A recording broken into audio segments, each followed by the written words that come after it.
everyone, and welcome to this JCON online session around running microservices on ARM devices. Let me quickly share my screen so we can go through the presentation. Okay. And so again, welcome, and let's have a look at what we can do with Java running natively on ARM devices. Today with me, we have Mattia Mascia, a principal consultant from Red Hat. We will introduce ourselves in a few seconds. This is the agenda for today, for this session. We will go through a bit of background around the why and the how we did this. I will give you a technical review and a demo, and together with Mattia, we will share some knowledge and some technical pills around some tools and recommended practices we used or created to reach the goal of having microservices running natively on ARM architectures. Please feel free to interrupt us anytime. We keep an eye on the chat. So rather than having a Q&A session at the end of the session, it's much better in our opinion. So we're more used to getting interrupted and receiving technical questions. We're more than happy to address them. So quickly, my name is Andrea Battaglia. I'm officially a principal solution architect within the company. I work with partners, EMEA partners, and I support them when it's about complex solutions like digital transformation and edge computing solutions. And in the first 3 years of my 7 years in Red Hat, I've been the technical head of services in Red Hat when it was about digital transformation project at the end customers. Mattia? Thanks, Andrea. Hi, everyone. I'm Mattia Mascia, principal consultant in Red Hat in Alps region. I'm especially in OpenShift or cloud as well integration, and mostly on middleware product. I did some contributor on Quarkus and JCube, and do surfing, Krav Maga, and I'm still on one replica, so I look forward to try to scale out, maybe with the help on an operator partner. Thanks a lot. And that's not also we would like to thank also the team behind this, our community, because all these projects, not just from Andrea and me, but also the community behind. And this is all the team that contributed to the success of this process. Fantastic. Thanks a lot, Mattia. So why do we do this? It's not just technical, right? So the technical perspective is huge. ARM CPUs, ARM architecture is becoming more and more important in the IT market. It's getting more voice and visibility because of the clear technical benefits. But now we are talking about Java. And Java is in the cloud native framework space hasn't been considered as a valid alternative to the other languages on the market like Go, Node.js. Now we will give you a demonstration, and we will give you some technical reasons why this is not true anymore. You've attended already, I believe, some very important sessions in this JCON events around Quarkus and cloud native application development, but we want to give you a different perspective of that. Quarkus is the core of this solution or POC, and additionally, based on the first 2 points, we definitely believe, and our partner ecosystem, so Red Hat partner ecosystem and the Red Hat customers also believe now that Java and Quarkus are the key components of each and every architecture, especially when they are complex, like edge computing solutions. On the business perspective, now we can safely say and state that Java covers any kind of use case. We don't need to go through different programming languages. Of course, Java is not the only one, but Java provides the most the largest set of features that an enterprise customer, or in general, a complex application or architecture could need or require. And also that offers, together with the adoption of the microservices model and the cloud native technologies, it offers the highest scalability and flexibility. Last but not least, customers always, dictate the line. So it's important to keep an eye on their requests. So Java running on an ARM architecture itself is not meaningful. Everybody can compile a Java-based application and for ARM devices and run it on a Raspberry Pi, whatever, NVIDIA JETSON. That's not that meaningful. It's meaningful when you put this in a complex architecture. So what we implemented, this is only one of the use cases the community works on. And I kindly recommend you to go and have a look at the QIoT project community. We have landing pages, we have the GitHub workspace. We will talk about that at the end of the session. We try to simulate a production plant producing t-shirts. So that means you must have a central area, a central data center that manages the factories, and in each and every factory you can have several machinery. And the machinery itself is the hosts the t-shirt production, not the simulator. The factory layer and the data center layer are mainly controllers that provide several functionalities that cover security, workload distribution, and data model.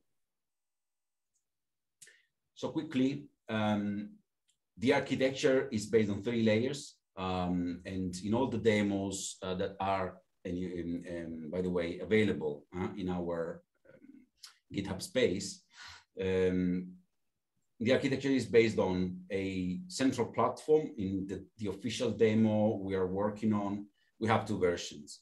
The real version based on some machines that you should have on your desktop, and a demo version which is based on one single Docker Compose file that can be bootstrapped on your machine. So the data center here is based on OpenShift platform and lives on a cloud environment. The middle layer, aka edge server layer, is based on single node OpenShift. And for that, you of course need enough resources to run single node OpenShift. And last but not least, the edge device, so the far edge, is based on RHEL for Edge and microservices running on a container environment. A deeper look at the architecture. The RHEL for Edge operating system is perfect for edge computing solutions.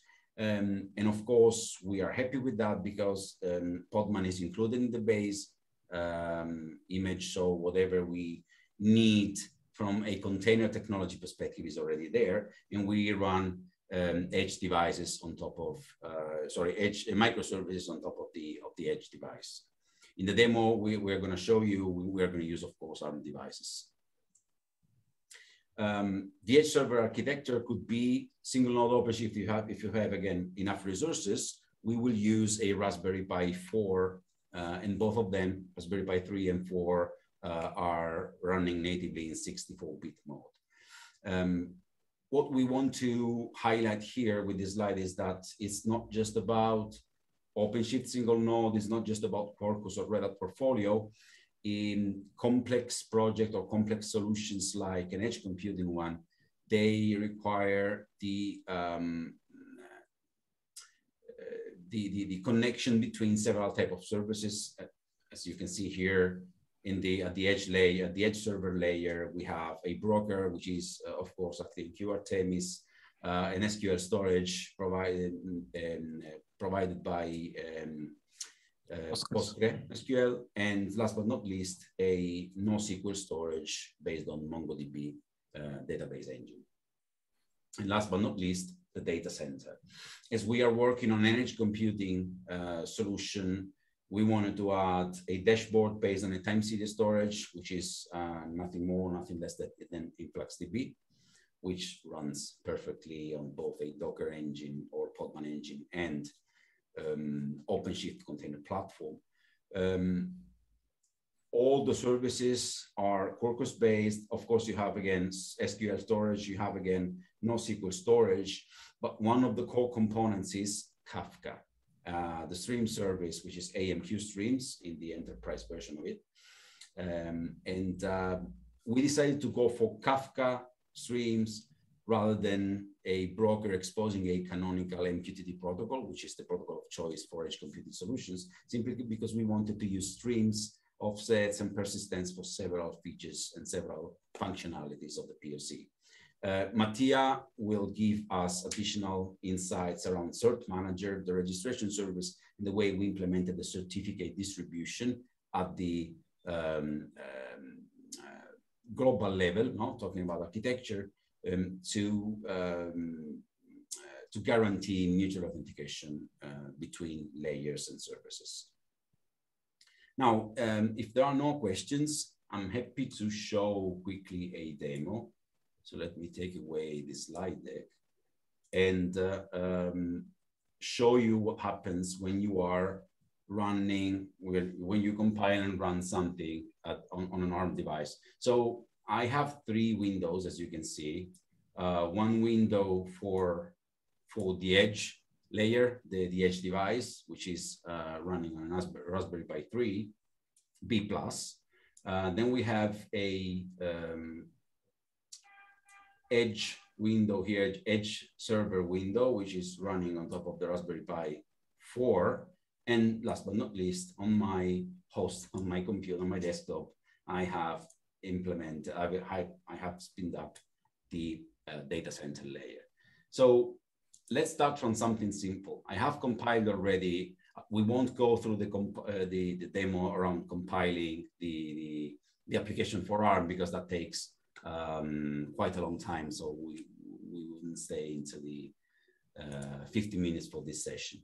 So what I want to show you is I've got my ARM64 based image, and I just want to spin it up using Podman on my Raspberry Pi. The application started in 75 milliseconds. Now, of course, if you run the same application on a x86 architecture, probably that's going to take 15 to 20 milliseconds, but we are running on an ARM device on a Raspberry Pi, so it's definitely an amazing result. And let me show you also what I can do here when I try to get access to the application, and that's supposed to be here, actually. Here we go. So to make sure, let me zoom in, to make sure the edge device, the edge server, and my host computer, so the data center, have visibility of each other, I added, of course, into my etc host file some variables, some values here. So I'm connecting directly to the Raspberry Pi and connecting to the application through the port 8080. So as you can see here, we have our application running on the Raspberry Pi. Now, let's go through something more complex, okay? And in the meantime, if you have any question, please submit them into the chat. Let's go for something more complex, and let's spin up the edge device service. So this service simulates the t-shirt production. Now, to start to simulate the production, to start producing t-shirts through several phases, the edge device must receive first a product line envelope. It's just a JSON file. And based on that, it will start producing t-shirts. And after each and every stage, a message, a request for validation will be sent to the factory layer through the broker. So let's have a look at the service. Sorry, I was just scrolling, but the reality is that the service is based on Podman Compose. So if I hit Podman Compose up, I will see the service running. Now, there are not so many logs here.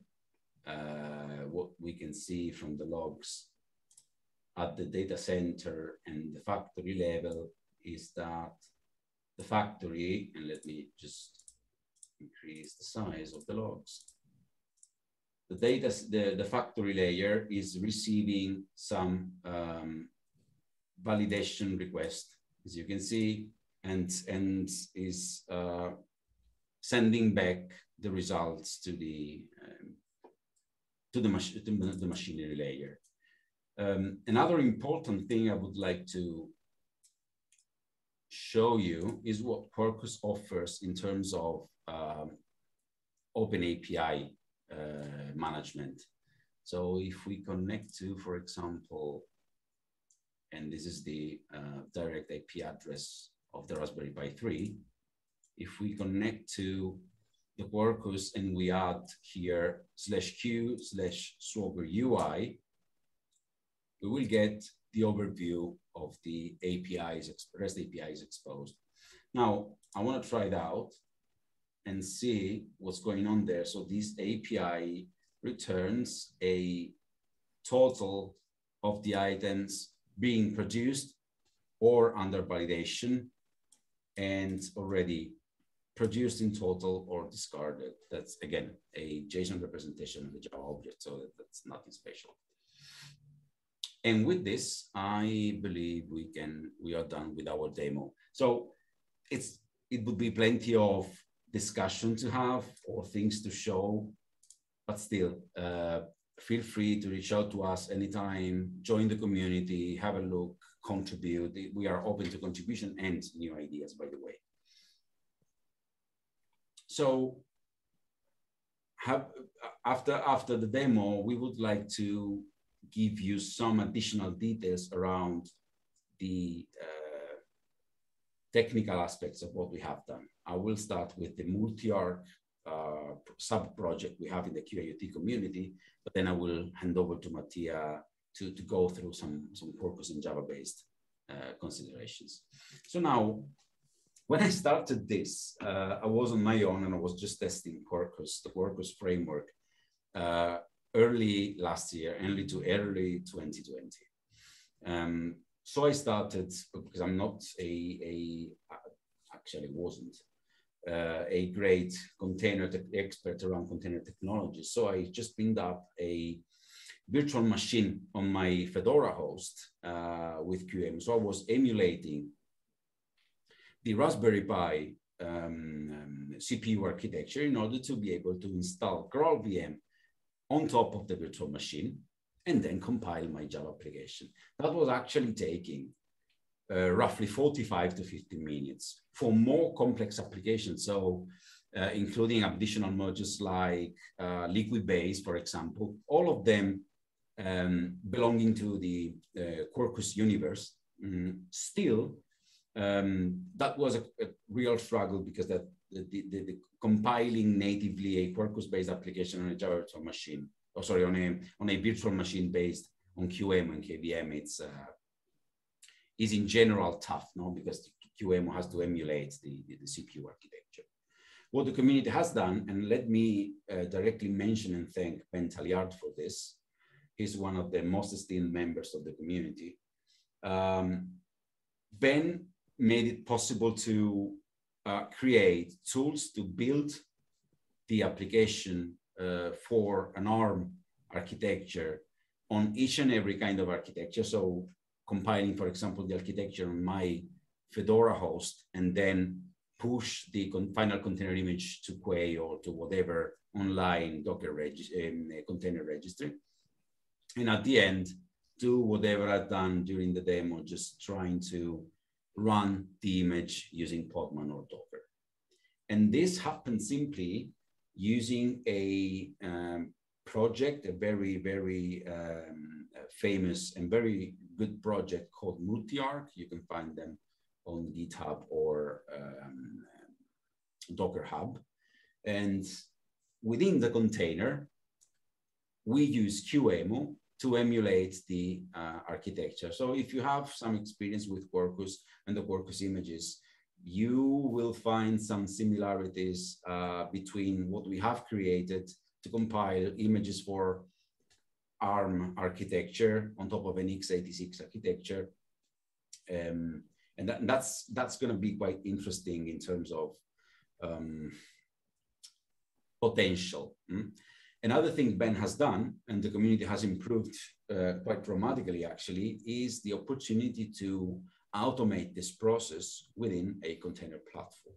So if you think of a distributed edge computing architecture with thousands, millions of devices managed by several factories, but at the end of the day, relying on the data center, so the central platform, creating and distributing the workload, you can use the central platform to compile and push the workload. And at the end, devices will be notified directly through the Podman auto update feature, or eventually through some Ansible scripts when it's time to update the workload at the local level. So that's interesting again. We keep improving these functionalities. We are trying to achieve the goal of having also the GitHub action capable of using our image and compile the Quarkus native application for different architecture, because at the moment, GraalVM and MandraLVM, they don't support cross-compiling. And then, of course, try to see whether Argo CD can be integrated, or if we keep going for the S2I technology. So Mattia, I hand over to you. Thanks, Andrea, for the introduction of multi-arc build.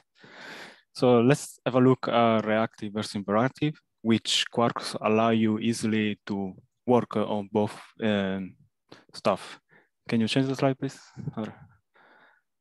So as you know, REST services by default are imperative. And so when you're working with Quarkus, you can use both paradigms, and it allows you easily to switch without any extra effort from your side. And why we switch from imperative to reactive is because we're working on an OpenShift container platform, and we want to scale out as easy as possible, mostly when we want to provide the certificate to the device, and we are working on a synchronous platform. With the reactive way, we are able to, listening to exchange and then easily react to the change without, waiting the response from the synchronous services, able to, receive more requests from the device. And to accomplish this asynchronous mechanism, Quarkus allow you to declare the method, and you need to return a specific type called uni. And in simple word, uni represents streams that can only meet either an object or an online failure event in case there are some actions behind the scene. And so you just create this type of instance, you create a form, you emit the information, and then a Quarkus reactive REST service is going to create all the logic behind the scene to understand when the event is ready to be received from the end user without using block or wait for the response from your asynchronous services. And so the reason why you do this is because in this way, Quarkus allow you to serve more requests at a time. Next, please. So let's have a look at where we use this this reactive mechanism. Because we want to, when you work with the device, you want to scale out and secure the services and provide multi LES. Because when you work with the IoT and edge device, they can be you need to manage thousands of devices, and you want to have an easy way to renew the process of all certificate. So what we decide to implement, please next, is because we are working on a container platform, we decide to leverage the standard de facto. When you think about certificate in Kubernetes hardware, you think about cert manager. And cert manager is a certificate services. It provides an tools to manage certificates, a standards API to interact with several certificate authorities like HashiCorp Vault, Verify, and also custom certificate authority, and give the security teams the confidence to allow developer to self-service certificate as well. So in case you are working on your local machine, on your dev environment, you can spin up a self-service certificate, and then you can able to test your application code without necessity to have the official certificate from your company or your customer. And as well, the next second step that we choose is to work with Quarkus, of course. And Quarkus, next, Andrea. Quarkus loves Kubernetes. It provides an easy way to integrate with the platform. Thankfully to the Fabricate plugin, Kubernetes client, and as well recently the Kubernetes client provided a supported extension for a cert manager. So now it simplifies even more the dealing to manage the certificate or request certificate on the OpenShift platform. So let's have a look on the architecture perspective. Please next. So on the first step, you see the device, the green box. And the first step, the device is going to send a request to the registration service API. And of course, only devices with the proper certificate are allowed to send the request. The registration, on the second point, the registration based on the device request payload start to create the certificate resources and you watch the resource for an up-to-date. And the cert manager is going to detect the new certificate and start the reconciliation process. Based on the certificate and the issuer information, the cert manager is going to create a certificate service request and is going to contact the PKI in our POC, and then we choose HashiCorp Vault, and it's going to contact the PKI to retrieve the certificate information. Once the certificate update the secret with the correct key, and the certificate and the certificate authority, and due to the asynchronous mechanism, the registration service is going to wait until the certificate information is available to send the secret information to the device. And using imperative way of programming, you need to implement the logic to wait until you have this information. Using reactive programming, you leverage the UNI object, you just create an emitter and just put the condition when you have the secret information with the correct certificate and with the key, just resolve the emitter, and then the Quarkus is going to automatically send a response to the device. Yeah, that's simple. Yeah, Mattia, let me add one point here. Mm-hmm. So, as we are trying to, and correct me if I'm wrong, we are trying to implement a POC for an edge computing solution. We would like to have this repeatable, right? So all the people who are interested into this can definitely take the POC and reuse it or extend it or just contribute to what we are doing. Am I correct when I say that certificates managed by a data center can be revoked only when a hack or a problem to the edge device occurs? So how do we manage at the moment, based on the architecture for the manufacturing POC, how do we manage to have the data center sending certificates to the factory, and then in turn providing or provisioning certificates to the edge? A while ago, you told me about the opportunity to spread issuers across different factories. So yes, so you can, if you look about the certificate, the change, you can also leverage the factory as intermediate certificate authority. So the data center is going to will be your root certificate authority. Then you're going to create intermediate certificate authority, and then the factory can create certificate on behalf of your data center. In this way, you're going to scale out and remove the stress to the data center of this logic and give it to the factory itself. Yeah, and that's an improvement also for the bandwidth consumption, I guess. And keep in mind also, dear audience, that in such a complex or distributed architecture, we want to make sure that everything works properly, also in case of a loss of the VPN that connects the factory and the data center. So we make sure that through microservices based on Quarkus running natively, and thanks to several storages and the persistence of the broker, for example, as well as the streaming service, everything when you lose connectivity, everything keeps running as usual,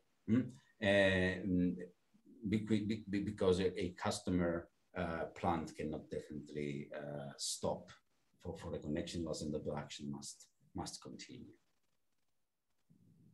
Okay, thanks, Mattia. So let's go through the last piece of our presentation, as we still have roughly 20 minutes. Please, again, feel free to put your questions in the chat if you have any. So as Mattia and I stated, this is a continuous improvement and development. Java and Quarkus applications running natively on ARM devices is just one of the objectives and the goals we achieved. We are trying to work on what Mattia presented. So trying to make sure that the certificate distribution is distributed as well as it could be a large number of messages going back and forth in a distributed event-driven environment, for example. And this is something we continuously work on in our community. Now, the QIoT project community is a community that we formed on a pure upstream fashion. So, of course, the community is driven by a group of Red Hatters, but not only Red Hatters. We have some administrators coming from other partners, so from the outside the Red Hat ecosystem. It's all about having subject matter experts sharing information and contributing. So what I mean here is we touch and cover lots of technologies, from the automation based on Ansible to the automation based on Tecton pipelines and Helm charts. The goal of the community is to create something tangible and repeatable that can also be used by Red Hat in some enterprise events in order to also showcase the capabilities of the technology in terms of collaboration. So it's definitely one of the best collaboration pieces you can get into. And this is what we do at the enterprise level. So we are running, and I'm the project lead for this at the enterprise level also, the Red Hat Hackfest. And this time has been sponsored by IBM and Intel. So that's actually the reason why on the diagram and the big architecture portion, we've been discussing during the session, we had single node OpenShift on top of an Intel NUC that of course has enough space and resources to host several services. And of course, the edge device is powered by Intel as well. This doesn't mean we don't take care of the portability of Java. If you go and have a look at our community, you will spot several use cases. And another one I'm keen to mention is a COVID-19 one, the one we actually used to start implementing Java native microservices running on a Raspberry Pi or ARM devices. We try to share lots of information around Java. We try to share a lot of information around Quarkus. We try to give, to create something meaningful in terms of, we just don't need to be only technical because we don't want to reinvent the wheel. We want to support and help everyone who's keen to learn or who's keen to share in a both upstream and business environment. Actually, the next Hackfest is going to be kicked off on November the 2nd. We will have partners joining. So just in case you belong to a partner, you're more than welcome to join. Go and have a look, visit the landing page of the event and share your feedback. Also, the community has a strong connection with several global activities like the OpenShift TV. We want to make sure everything has an opportunity to join. And so it's not just, as you can see here from the slide, awarding the winners or celebrating the business event. We have a lot of activities from the community perspective as well. So as Mattia said, we contribute to several projects, including OpenShift, Quarkus and stuff. As we try to implement something concrete and focused on the business or eventually customer needs, we spot sometimes some features that haven't been implemented yet. So we are keen to help and contribute and submit our pull requests. Actually, Mattia and Ben, they are the most active members of the community contributing. And so that's another opportunity actually to get visibility also from the technical perspective. So with this, we have, sorry, here we go. Yeah. Oops. I usually play the god of demos, but you know. And that's all.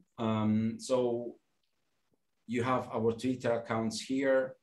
You have our email addresses in the second page of the slide deck.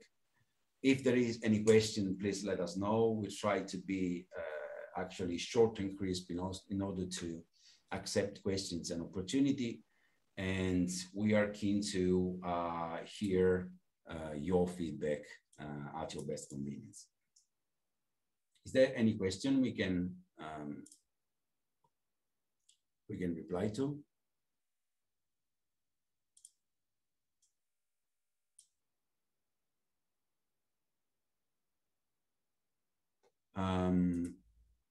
If not, because I believe there are no questions here, let me thank you all again for joining. It's been a pleasure.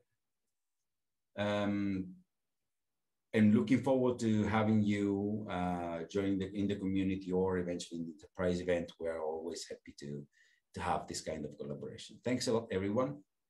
Thank you, everyone. And see you soon.